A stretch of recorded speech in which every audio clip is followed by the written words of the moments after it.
You're watching a special edition of CBS3's News at 6 from Bayfront Festival Park with Kristen Vaki, Kelly Hinseth, and Dave Anderson on Live Local CBS3.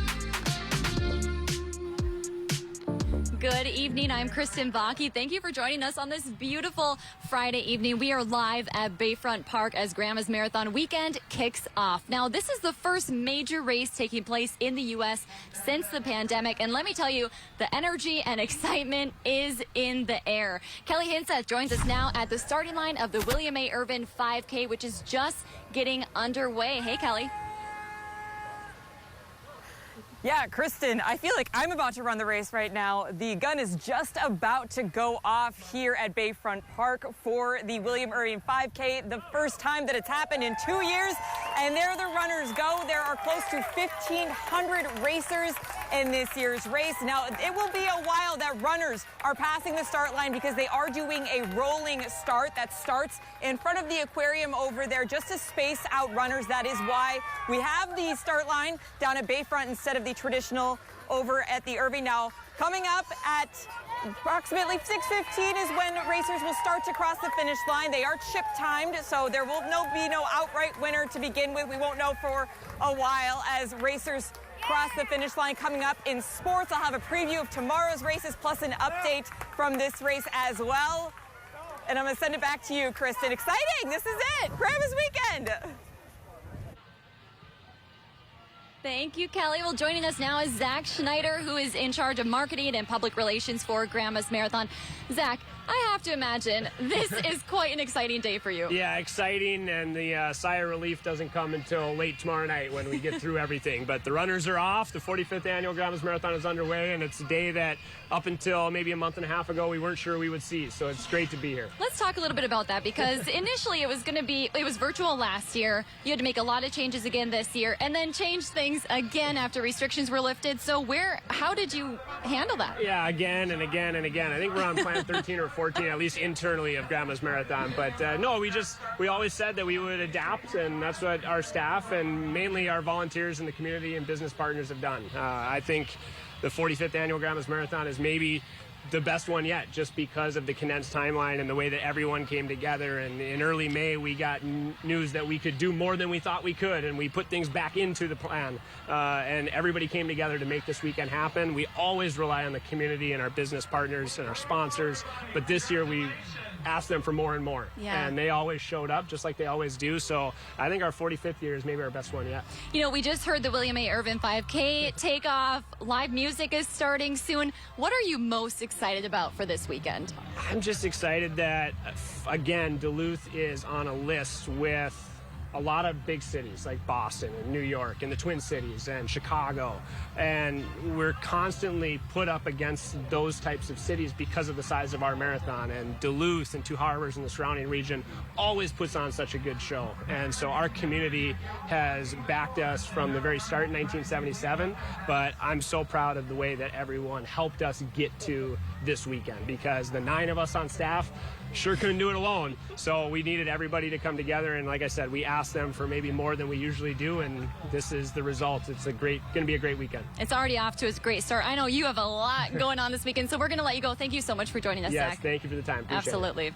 Well, right now we are taking a live look at the Michelina's all-you-can-eat spaghetti dinner as runners get ready for Saturday's big race. Now, food is a crucial part of the prep work, and this year 2,000 pounds of dry spaghetti and 20,000 meatballs are being used. And moving from the spaghetti dinner, we are now taking a live look at the can of worms. With many folks traveling to Duluth for the race, that will create a traffic headache. But marathon organizers say the best places to park will be at Bayfront Park, the aquarium, or the deck.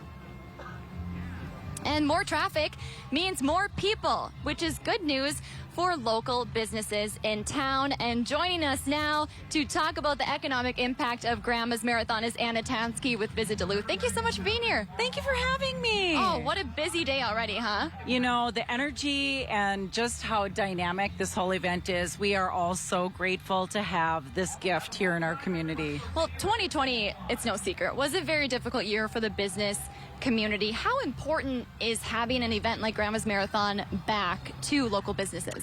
You know, I think it's something that we learned throughout all of 2020 is what Duluth as a community looks like without events, without tourism in general. And as it slowly came back, we started to see all the businesses emerge. And now with our kickoff to summer with Grandma's Marathon, we're really seeing the vitality that this brings to our community. What do you think are some challenges businesses will continue to face into the year ahead? We know very much that the workforce shortage is a critical issue because just as businesses were given the green light to reopen at full capacity, unfortunately, we do not have the staffing levels to support that. So even though we are seeing demand come back, we don't necessarily have the capacity to fulfill that need. Well, this is a great start to summer, as you mentioned. What are you most looking forward to the year ahead after such a difficult year? We are looking forward to everything because it is truly a celebration of a return to normal.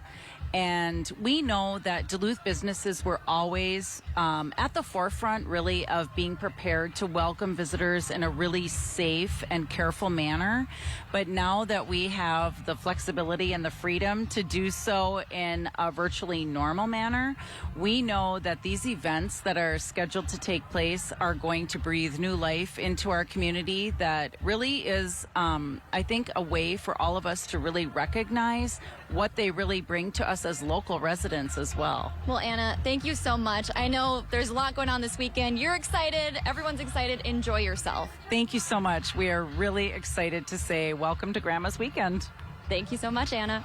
Well, Grandma's Weekend is also a marathon of a weekend for Duluth's first responders. The Duluth Police Department says it has all hands on deck with mutual aid coming from as far away as the Twin Cities. Lieutenant Chad Nagorski says they are prepared for Duluth's largest event and the biggest we've hosted since the pandemic started. We get from anywhere from 20 to 60,000 people that come to the city of Duluth. We probably quadruple or even 5 to 10 times as many officers that would work in a normal day that work down at Grandma's Marathon. And then we also have some partners with the State Patrol, St. Louis County, Lake County. The Duluth Fire Department says they too are ready. They'll have crews staffed up and down the race course to help with any emergencies. Well, we have plenty of Grandma's content to come, but first we'll head back to Natalie Grant in the CBS3 studio for your local news update. All right, thanks, Kristen. Here's a look at today's top local headlines. After 3 people died in crashes in an Itasca County intersection just in the last month, community leaders are now working on a safety solution. DNR Conservation Officer Sarah Grell, EMT Troy Betcher, and 17-year-old Joey Latimer all died in crashes at the intersection of County Roads 57 and 336. The 2 crashes happened within weeks of each other and left many calling for improvements to stop it from happening again. Now, on Monday, a group including engineers, educators, law enforcement, and members of the Itasca County Board of Commissioners met at that intersection. They discussed the possibility of safety upgrades. The county is planning to use those recommendations to decide how best to prevent future crashes. Right now, a wildfire is burning up on the Iron Range, closing a portion of Highway 135 near Embarrass and forcing evacuations nearby. The fire is burning near the intersection of Highway 135 and Rockala Road. According to Friends of the Northland Firewire, the wildfire is about 40 acres in size. The flames threaten nearby homes, and there have been some evacuations. Airplanes and 2 helicopters are fighting the fire from above. Highway 135 is closed just north of the fire, and detours are set up. We are currently learning more as we speak. Strong winds are also causing power outages tonight across northern Minnesota, particularly in places like Hibbing. At last check, about 600 households were in the dark. We'll have much more coming up tonight on the CBS3 News at 10, but for now, let's send things back out to Bayfront Festival Park, where Dave is bringing us a first look at the forecast. Dave, how's it going? It's going wonderfully, Natalie. The weather is fine for a 5K race, and now all the action just a few minutes ago was behind me. Now it's over that way as those runners roll towards the William A. Irvin and Glory, 5K Glory. And I'm not dogging them because I don't know if I could run a half a K anymore. Getting old. This weather, not getting old for some folks, is really rather pleasant. Let's talk, though, about the dangerous side to this beautiful weather we have today. It's awfully dry, so our entire region is facing critical fire danger. If you're outdoors camping, take it easy with the campfires. Hopefully on Sunday we get what we need to solve the problem. Let's move on and take a quick look at the forecast then for the short term. And tonight we do have a 20% chance for a little bit of rain. Probably won't add up to much. Tomorrow, race day, 72 and mostly sunny. But again, come Sunday, we could get cooler and we could get wetter. And I'll tell you more in just a little bit. Still to come on Live Local CBS 3, for 9 years, one runner has been putting his body to the test by running a grandma's double. We'll tell you what exactly that is next.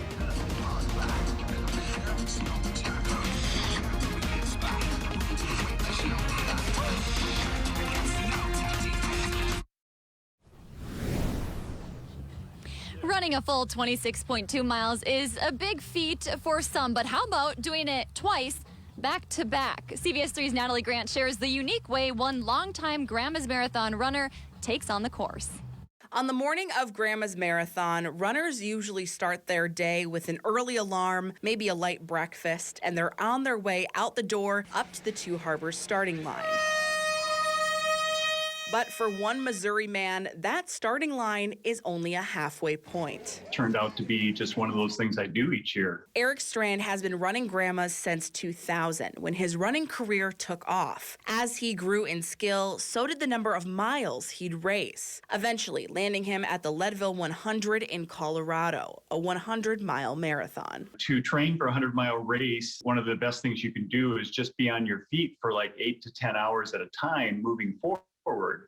And so I had a training run scheduled for Grandma's weekend, and 26.2 miles simply wasn't long enough. With 26.2 not cutting it for Strand anymore, he decided in 2012 to start his Grandma's Marathon morning in Canal Park, running up to the starting line in Two Harbors and back with the rest of the field. He's coined it the Grandma's Double. The roads are quiet. There's not much going on at 2:33 in the morning, and it's beautiful watching the sunrise over Lake Superior, watching the whole race course wake up with all the volunteers. Over the years, Strand says others have joined him for his run to the starting line, including his own sons. He says after all these years, Grandma's continues to be his favorite race and keeps him coming back year after year. It has such community support with the volunteers, with the crowds, and even though you're a barely average runner, they make you feel like a rock star. Ready once again to lace up his running shoes Saturday in the dead of night to knock out 52 miles by the shores of Lake Superior.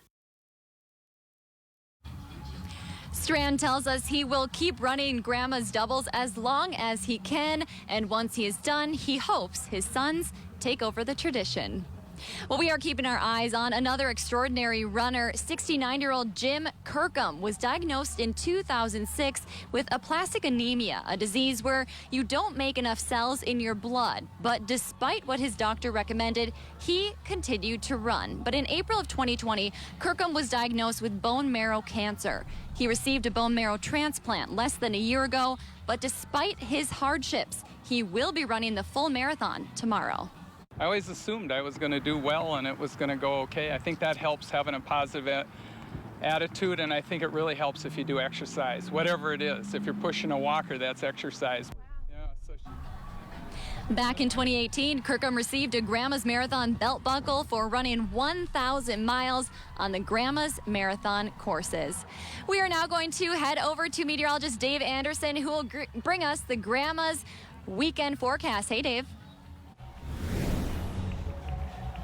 Two big holidays coming our way here this weekend. We're on the eve for the first one. That, of course, is Grandma's Marathon, and the weather is going to be fair. Right now it's pretty nice. Could be a little bump in the road later tonight, but fair tomorrow. The second holiday, Father's Day on Sunday. That weather may be a little bit foul, but boy, we need some of that foulness. We need some rain desperately, and we just might get a decent total on Sunday. Current temperatures 70s in the northern parts of Minnesota, low 80s for many of the rest of us. Almost picture perfect here for Grandma's Marathon. And tomorrow will be a little bit cooler, even better for those runners. Now, let's move into the current Doppler and satellite map. I talked about a bump in the road that may come later on tonight. And that's in the form of a small cold front and a low pressure system that's got some showers and exiting parts of Ontario and another little batch coming in from the west. What we get tonight then is not a failure to communicate. It's a chance for some rain from 9 to about midnight tonight. 20% chance in Minnesota, a little bit better for Wisconsin and Michigan. So let's go through the forecast here. Let's start with tonight. The chance for the rain, 20% like I mentioned in Minnesota, could be a 30% shot for Wisconsin and Michigan. Getting into tomorrow though, that 3-hour chance for rain already disappears and higher pressure settles in to make for a sunnier sky. But since it's a Canadian high, it won't be blazingly warm. We'll have a high temp around 72. So race time temperatures running 50 to 72. I think the runners will enjoy that. And for those who need rain, and that's all of us, maybe we'll grin and bear it and enjoy Sunday, because a new low coming out of Colorado brings an 80% chance for rain, maybe some thunderstorms, and if it pays off, we could get a quarter to even a half-inch worth of what we desperately need, precipitation. We're about 2 inches short for June right now. Let's talk about tonight's forecast in Minnesota. The low temps will run a range of 45 to 50 with that 20% chance for showers and storms from roughly 9 to midnight. Into Wisconsin and Michigan, we'll say maybe 9 to 1 a.m. and low temps on that side of the border will fall to about 50. For tomorrow in Wisconsin and Michigan, temperatures are decent and sky conditions as well. Look for a mostly sunny sky with highs from 70 to 76. Swing it into Minnesota now, and we're going to see 60s by the lake, lower 70s to mid 70s inland, all with sunshine. Sunshine comes to a crashing halt on Sunday with our 7-day forecast. We see that 80% chance for clouds and rain and maybe some thunder too, and a cool down. We drop into the 60s Sunday, Monday, and Tuesday. Could be a few follow-up showers on Monday, otherwise it dries up again on Tuesday, but then warms up again by Wednesday. So whatever you have at one given moment around this neck of the woods, you know it isn't going to last forever, and it's going to change if you're patient. Thank you so much, Dave. Coming up in sports, we'll have continued coverage of Grandma's Marathon, and Kelly will join us live from the finish line of the William A. Irvin 5K. Stay with us. Welcome back to Bayfront. We are now going to head to the finish line of the William A. Irvin 5K, where Kelly Hinseth has been keeping an eye on the runners. Kelly, how's it going? Well, Kristen, runners are continuing to funnel through as they make their finishes. Mason Shea is the outright winner. We'll have a full list of winners tonight at 10 as it is chip time, so we'll have full list of exact times tonight at 10. But of course, tomorrow is the big ones, the half marathon and the marathon. And a very familiar face from 2 years ago is making his return. Boniface Congan, Samantha Bassarico caught up with him earlier this week on how excited he is to run tomorrow's race. Take a look. Grandma's Marathon returns for 2021. I miss racing and I miss everything about it because of what happened last year. And returning to the marathon this year is a familiar face. Who doesn't want to come back to Duluth? It's a beautiful city. I love the race. I love everything about it. So 2 years ago, Bone started Grandma's Marathon like every other runner, but soon shocked the competition, finishing here in Duluth in first place as a non-elite runner with a time of 2:11:56. when I was doing Grandma's, I was having Achilles problem, hamstring. That was kind of a relief, crossing that finish line, you know, because I had so much going on, and crossing the finish line was a relief. I was happy. Now this year, competing alongside him is someone he knows very well. Yeah, he's my training mate, and we have been training together. But now they become competitors on Saturday. So yeah, we have been competing with him in several races. And this isn't the first time. So whoever, when it's your day, that's your day. Yeah, if it's for him to win, yeah. But everyone wants to win.